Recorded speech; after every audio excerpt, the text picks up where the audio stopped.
All right, guys, I have here, I want to share with you the Scurfa Diver One. This is the quartz model 40 millimeter case. And I have to say, I've known about this watch or this brand for a little while now, but it took some convincing from my buddy Chris over at the Watch Lounge before I decided to go ahead and do a little more research into it and then plop down some of my own hard-earned money. So I have $335 into this. That's because typically what you do when you buy it, it's going to come with this guy right here. And it comes with a display, you know, like a presentation screw down plastic box thing. But really nice genuine rubber strap. It's not overly thick like a lot of them will do them, or they just seem like they're unnecessary thick. This one's a good proportion for the weight and everything size of this watch.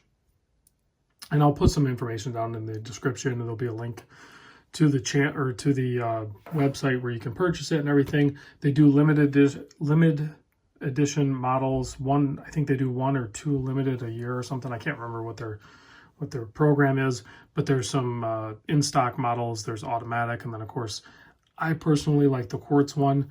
The bracelets are really good. The size on the quartz one is really good. This is a 40 mil case, 47.7 lug to lug, really nicely done case, drilled lug holes, and actually even the spring bars they use. Everything they use on this is very, very, very heavy duty spec'd out. So now I'm going to cover that because there's a reason why. 14 mil thick. You can see it has a domed sapphire crystal. And apparently it's not double dome because you get an insane amount of distortion right away. It does have anti-reflective coating on the underside. 20 millimeter lug width. You can see the lugs fit super tight in there. The bracelet does have a slight taper down to 18 mil. The clasp is completely milled out. Very simple double pushers. Apparently I didn't get all the plastic out of there. Sorry about that. And it also has a dive extension on there too, because this is a legitimate dive watch. So the owner of Scurfa Watch is Paul Scurfield, and he is an occupational diver. He actually dives for a living. So he obviously is passionate about dive watches, and there's a whole story. You go to the website, do some research, do whatever you want, but essentially him and some other friends decided to build their own watch that was much more affordable, and so they're not banging up their multi-$1,000 Rolex while they're underwater. So they came up with this brand, but then when they started speccing it out, it's like, it's a legitimate dive watch and sealed up. So 7 millimeter crown, 4 gaskets in this guy. So the crown, plenty of traction. You actually get a little pop on it, and you usually don't get a pop on quartz watches. Super taut there. There's like no play. You can see the gasket and everything. So it screws down really nice. No problem there. It's going to seal up good. Let's see what else. 1 millimeter case back gasket. I am actually going to pop the case back off and show you the Ronda movement in the back and a couple other little things.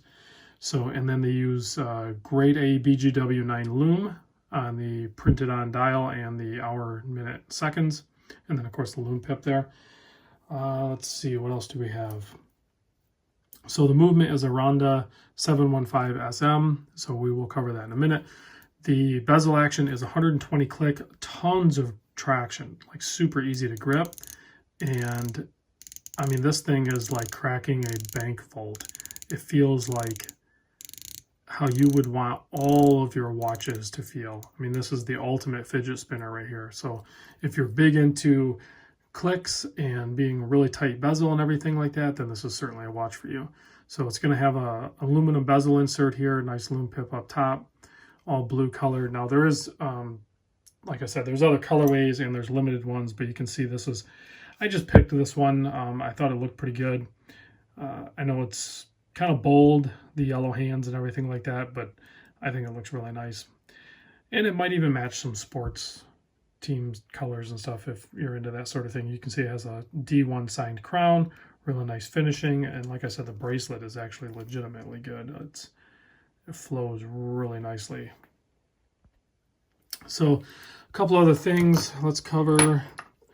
I noticed because it came on the strap and I put it on the bracelet, and when I was doing so, the spring bars are actually, they're not like, you know, traditional Seiko one or anything like that. It's, and there's no relief cut on the backside, so like it can be tricky to get the darn thing out, because what you have here, there's the spring bar, so there's no collars or anything like that on it, so it completely fills the 20 millimeter gap on the main thick part of the bar, and then these things go into those holes and hold it in really good. So you have solid end links, of course, and then a really nice bracelet.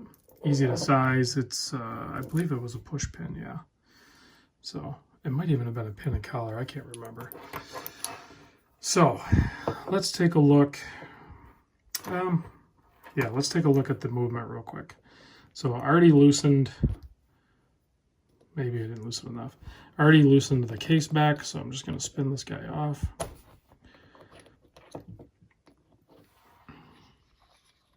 So the machining and finishing on this thing is like very, very tough feeling. It's a really nicely built watch. All right, so what we have here inside, I'll let you zoom in here.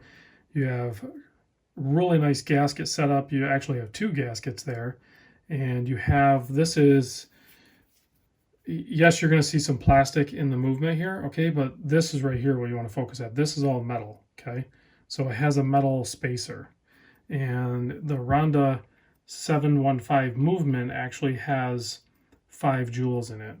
I don't know if you can see that there.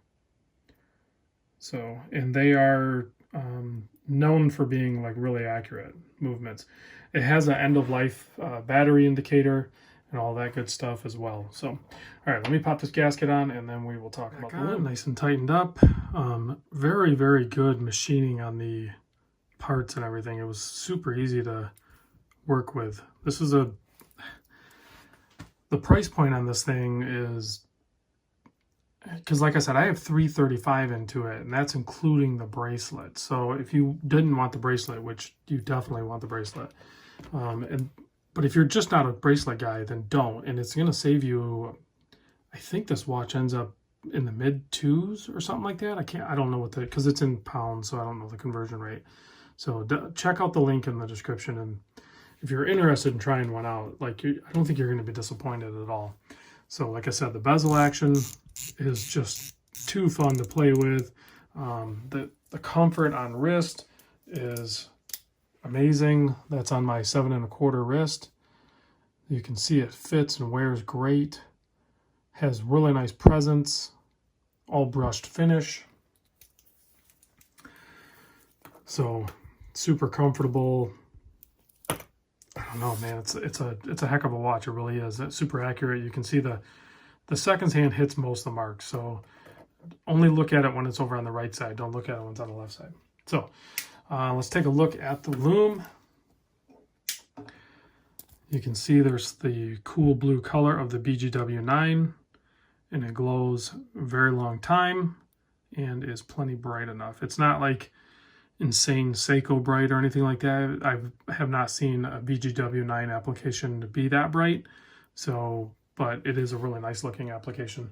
The only thing I could say that if they really wanted to improve the Lume, they're basically going to have to go to like C3X1 or something like that, which maybe they'll do in the future or something. I tried reaching out to Paul, and I didn't really hear back or anything because I really wanted to see one. I was hoping that he would just send one in for review, and I wanted to see it bad enough that I ended up just buying one. And I got to be honest with you guys, like, I'm glad I did. This is one that I've been wearing on a regular basis at work and everything. So, and I'm super happy with it. All right, guys, thanks for watching. I got to give a shout out to my buddy Chris over at the Watch Lounge. He kind of pushed me over the edge on buying one of these. So big thanks to Chris too. All right, guys, I'll see you in the next vid.